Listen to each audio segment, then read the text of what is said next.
If you really want to destroy your ability to lead, if you just really don't want to be effective as a leader, there's one thing you can do to really make that happen. And that's to make it where your people can't trust you. When people can't trust you, they aren't going to follow you. Because think about it with yourself. If you have a leader, if you have someone who you find unreliable, are you going to follow them? Do you just want to chase after and go to the ends of the world with that person? Probably not. So in this video, we're going to talk about 10 ways that you can destroy your trust with your people so that hopefully you can do the opposite. Number one is lying. That's kind of a simple one. If you lie and people catch you in your lie, and usually over time people do catch you when you're lying, then people will lose trust in you because they can't know, or they won't know, if what you're telling them is the truth. Is what you're saying to them real? Can they really rely on you? If you lie, then that destroys that trust and it hurts your ability to lead. The second is that you don't follow through on your commitments. I know for me, there's been times when people I've trusted to do something and I've asked them to do something, or they told me they were going to do something, but they didn't follow through, or they took a lot longer than they said they were going to take. And that made me have a harder time trusting them in the future. If I knew it could take weeks instead of days when they said it's going to take this amount of time, I didn't want to trust them with something else. Or I wasn't sure if they were going to complete what they told me. But the thing is, I've been there too, where I've said I'm going to do something and I was unreliable. And then people couldn't trust me. And that obviously makes me feel terrible.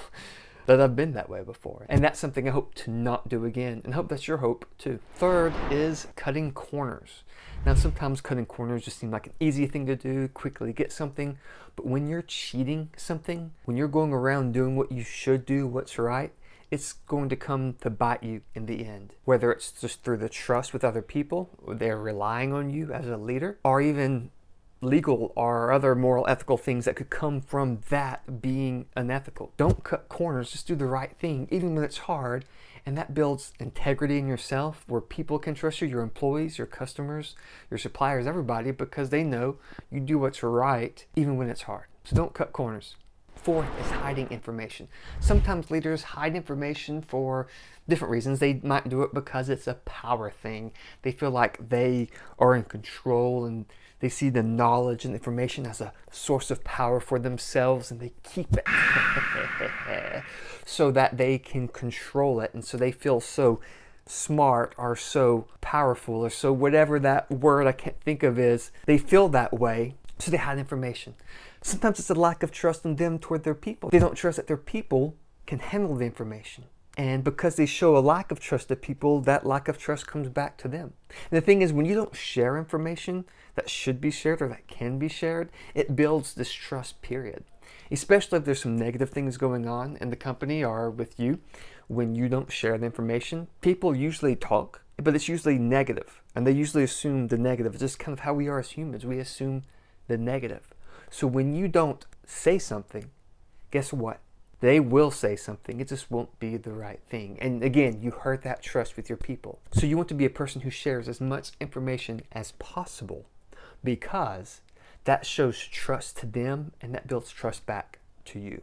Fifth is spinning information. Sometimes when negative things are happening, first of all, sometimes that negative stuff is ignored. I remember in one company that there was a lot of issues that we saw and that we dealt with, but every time they had a newsletter or something come out, they would say, hey, let's talk about the great things happening in our organization, versus saying, hey, here are the problems, we acknowledge them, and this is what we're going to do to fix them, or this is what we're working toward. If they had done that, that would have been like, it would have been wonderful, because then would know they actually knew something was wrong and that they were actually doing something toward it. Sometimes leaders, when things are negative, they try to make it look good when it's not.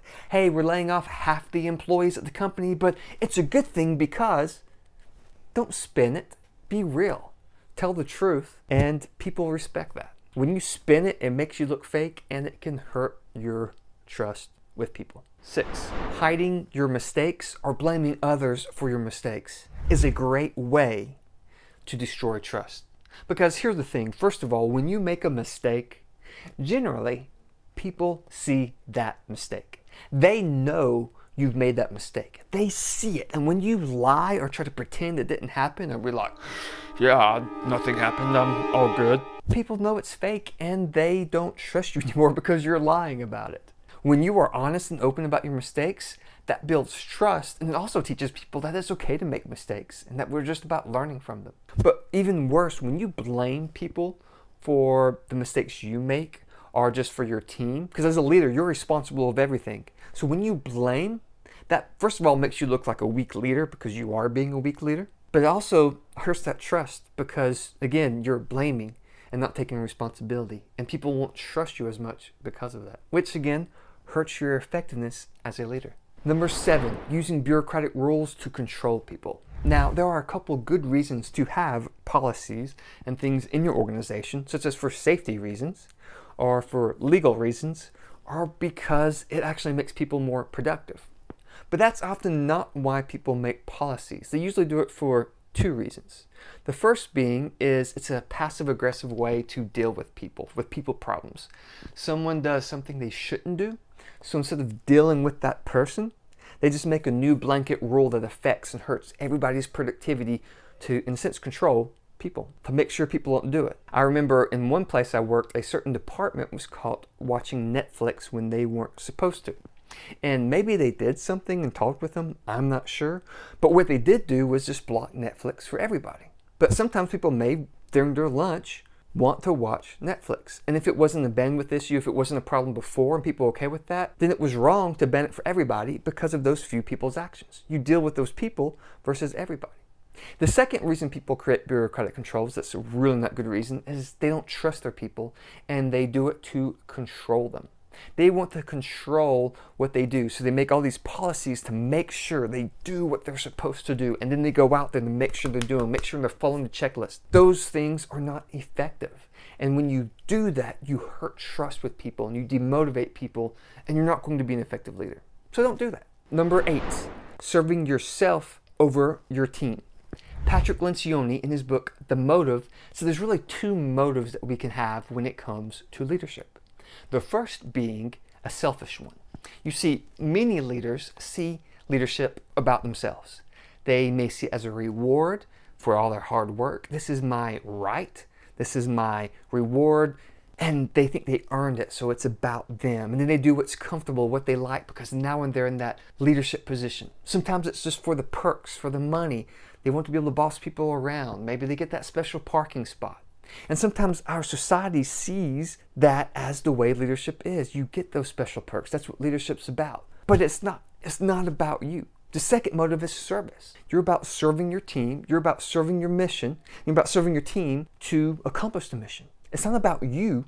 It's about the mission and you doing the hard work to accomplish the mission. But sometimes, honestly, a lot of leaders get that wrong. And the thing is, when you are about serving you or your career or whatever it may be over the mission and your team, people will see that and they won't trust you because of that. They will know what your priorities are and what that you're really about, and that will hurt your effectiveness as a leader, and it will hurt their motivation and their drive in what they do as well. Number 9, forcing your ideas over what's best.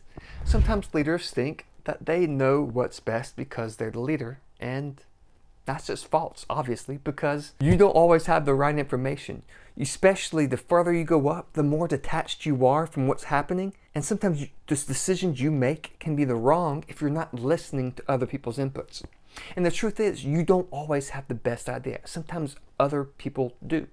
And if you're about making sure your idea happens no matter what, this is my idea, this is what we're going to do, then you're not going to do well as a leader, because that will hurt your influence with your people. When you are about your idea versus the best idea, you're being that selfish motive again. You're being about you and what you want. People will see that, and over time that will hurt you more and more with your influence with your people, the trust with your people, and you just really getting things done because you're about you and your idea versus what's best or the best idea.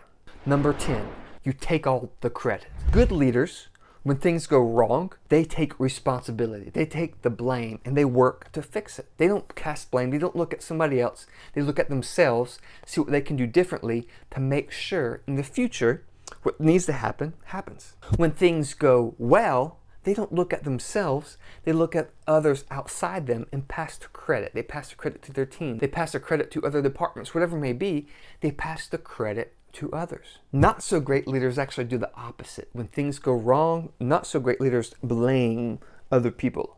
They look at them and look at who they can blame for those things that went wrong. And when things go well, they take all the credit for themselves and talk about how great they are. A great way to frustrate and annoy and hurt the trust with your employees is to take credit for everything instead of passing it where it's due. When your team does well, pass the credit. If you're honored because your team completed a project and you're called up on stage or whatever it may be, and the president of the company is like, your team did great, good job, leader. What you should do is then go and pass that credit to others. It wasn't me, it was my team. They worked hard, they did this, they did that. When you do that, that makes you look good. It builds pride in them for what they did, and they are more motivated. They trust you more, and they're more motivated to work harder for you because you're passing the credit. Even to other departments, if they were just involved even a little bit, you say, hey, and the marketing department helped us this much, and all this stuff. That builds goodwill when you pass the credit. Now, all these are important things that you need to do as a leader. But there's also other principles that you need to follow to be an effective leader. And if you want to know what those principles are, make sure you watch this video, whichever side it's on.